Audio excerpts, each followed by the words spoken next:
Assalamualaikum warahmatullahi wabarakatuh. Ya, pada kesempatan ini saya akan menjelaskan materi momentum, impuls, dan tumbukan. Ya, materi yang berkenaan dengan Olimpiade, tetapi ini masih materi dasar yang akan menunjang untuk membahas soal-soal yang berkenaan dengan momentum, impuls, dan tumbukan. Ya, kita mulai dengan momentum. Momentum kalau melihat rumusnya itu hasil kali antara massa dengan kecepatan.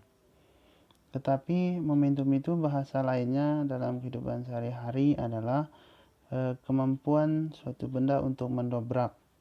Jadi kalau suatu benda ingin mendobrak harus punya massa dan harus punya kecepatan. Ya, coba kita ingin mendobrak pintu kan harus punya kecepatan. Biasanya lari dari tempat yang jauh supaya ketika kena pintu kecepatan kita besar. Nah, momentum rumusnya M kali V dengan P momentum kilogram meter per sekon, M massa dalam kilogram, dan V adalah kecepatan satuannya meter per sekon. Ya, kita lanjutkan ke momentum total.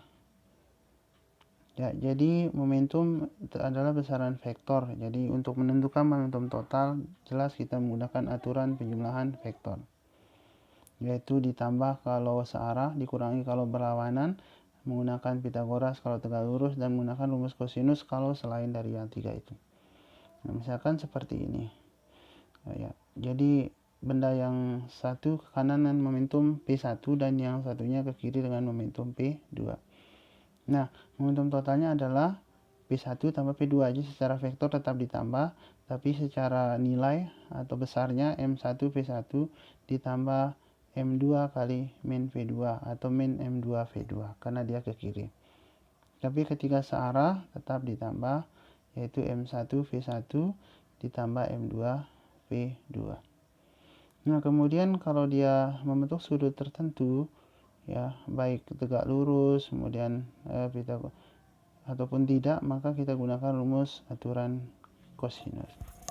Ya, di mana rumus ini kalau dia saling tegak lurus, maka 2 P1 P2 cos alfanya 0, ya tidak lain adalah rumus Pitagoras. Nah, kemudian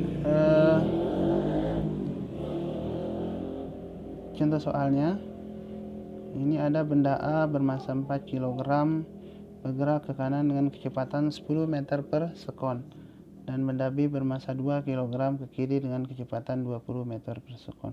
Hitung momentum total kedua benda. Ya, momentum totalnya adalah M1 V1 tambah M2 V2 4 kali 10 ditambah 2 dikali min 20. Nah, ternyata hasilnya 0. Artinya apa? Ketika benda ini bertumbukan terus dia jadi satu, maka mereka akan langsung diam di tempat. Tapi kalau mereka bertabrakan terus tidak ada energi yang hilang, maka nanti kecepatannya bertukar. Ya, itu nanti yang disebut dengan tumbukan lenting sempurna, artinya tidak ada energi yang hilang, yang akan kita bahas pada bagian belakang. Nah, ini contoh benda yang bergerak saling tegak lurus. Yang A 2 kg dengan kecepatan 20 meter per sekon, dan yang B 3 kg, ya anggap utara ke atas dengan kecepatan 10 meter per sekon. Tentukan momentum total dari kedua benda tersebut. Nah, momentum totalnya kita hitung dulu PA dan PB. Jadi PA ke kanan atau ke timur 40 kg meter per sekon, dan momentum B 30 kg meter per sekon arahnya ke utara atau ke atas. Nah, karena saling tegak lurus, maka momentum totalnya adalah, kita gunakan rumus Pitagoras, ya didapatkan 50 kg meter per sekon. Ya, nanti kemana arahnya kalau mereka bertabrakan atau bertumbukan, kita bisa gunakan persamaan tangen, ya tangen alfa sama dengan PB per PA. Kemudian impuls. Impuls bahasa sehari-harinya adalah dobrakan. Jadi kalau kita ingin mendobrak suatu benda, maka harus diberi gaya, dan gaya itu harus kena atau harus ada selang waktunya. Dan impuls itu secara matematiknya dituliskan I sama dengan F kali delta T. Nah, dengan I impuls satuannya Newton sekon, F gaya, dan delta T selang waktu dalam sekon. Kemudian apa hubungan antara impuls dan perubahan momentum? Ya, ini ceritanya ada bola kasti dengan kecepatan V1. Ini. Kemudian mengenai pemukul, di sini diberi gaya sebesar F. Nah, kemudian ternyata berbalik arah dengan kecepatan V2. Nah, jelas di sini terjadi perubahan momentum karena terjadi perubahan kecepatan. Kalaupun nilainya tetap, tapi karena terjadi pembalikan arah berarti terjadi perubahan kecepatan. Nah, kita dapatkan kalau kita hitung menurut hukum Newton, kita dapatkan ya F sama dengan M delta V per delta T. Nah, diganti, ternyata didapat F delta T itu sama dengan MV2 min MV1. Dan kita simpulkan bahwa impuls sama dengan perubahan momentum. Jadi ini dua besaran setara yang punya dimensi dan satuan yang sama. Oh, ini ada soal, sudah ada jawabannya duluan. Ya, dalam waktu 0,02 sekon, sebuah benda mengalami perubahan momentum sebesar 3 kg. Hitung besar gaya yang bekerja pada benda tersebut. Ya, dengan rumus yang tadi, I sama dengan delta P, impuls sama dengan perubahan momentum. Nah, delta P-nya tidak usah kita ganti ke MV1, V aksen dikurang MV1. Tetap delta P karena di soal diketahui delta P-nya sama dengan 3. Ya, F delta T masukkan, F-nya belum diketahui, delta T-nya 0,2, delta P-nya 3, dan didapat F-nya 150 Newton. Contoh yang kedua. Ya, seperti pada kasus yang tadi. Ya, tapi ini bola golf ya. Bola golf itu selalu diletakkan di tanah. Jadi tidak ada orang main golf itu bolanya dilempar. Bisa kena jidatnya nanti. Nah, bola golf dipukul yang masanya 0,2 kg dengan gaya 200 Newton. Jika selang waktu sentuh stick dengan bola 0,1 sekon, berapa kecepatan bola golf setelah dipukul? Nah, ini pun kita menggunakan hukum kekalahan momentum. I sama dengan delta P. Impuls sama dengan perubahan momentum. Jadi F delta T sama dengan MV aksen min MV. Masukkan nilainya. F-nya 200, delta T-nya 0,1. V aksennya ditanya, V awalnya 0 gitu ya. Jadi dapatkan V aksen atau kecepatan bola golf setelah dipukul 100 meter per sekon. Oke, jelas ya. Kita lanjut ke hukum kekekalan momentum. Ya, ini dua bola yang atasnya sebelum tumbukan arahnya berlawanan, kemudian ini saat bertumbukan, dan yang ini setelah pertumbukan berbalik arah.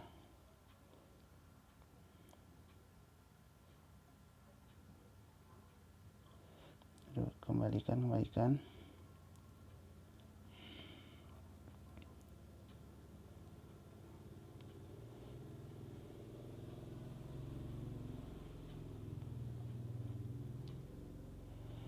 Ya, kembali ke sini. Ya, kita tumbukan dia berbalik arah. Ya, di sini kita dapatkan hukum momentum sebelum tumbukan sama dengan momentum setelah tumbukan. Jadi MA VA tambah MB VB sama dengan MA V aksen tambah MB VB aksen. Nah, keistimewaan dari hukum kekalahan momentum adalah tetap berlaku walaupun ada energi yang hilang. Jadi berbeda dengan hukum kekalahan energi, kalau ada energi yang hilang berarti tidak bisa kita gunakan.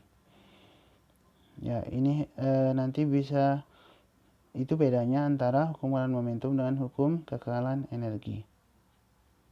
Contoh soalnya, peluru yang diam di dalam senapan, ya, itu data-datanya, massa peluru 30 gram, massa senapannya 1,5 kg, kecepatan peluru saat keluar dari senapannya 100 meter per sekon.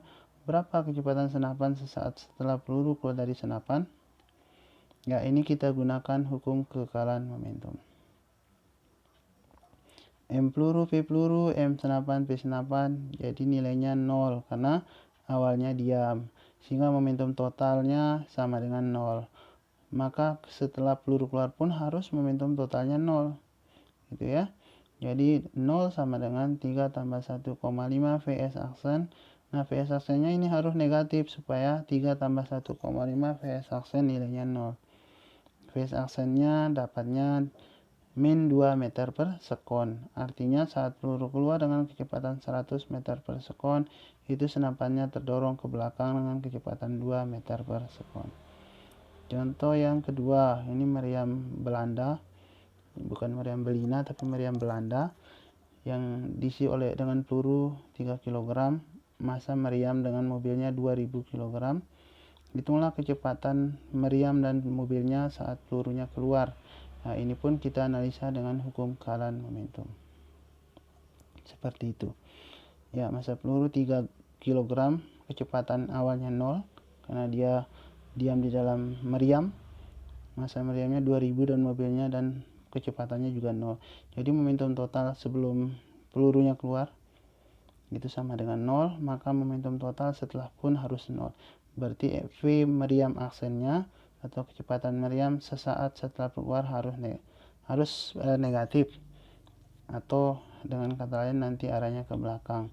Jadi didapatkan Vm aksen sama dengan min 0,6 meter per sekon. Artinya saat pelurunya keluar, meriam dan mobilnya arahnya ke belakang. Ya, untuk sementara ini dulu. Nanti di video berikutnya kita lanjutkan ke berbagai jenis tumbukan. Terima kasih. Assalamualaikum warahmatullahi wabarakatuh.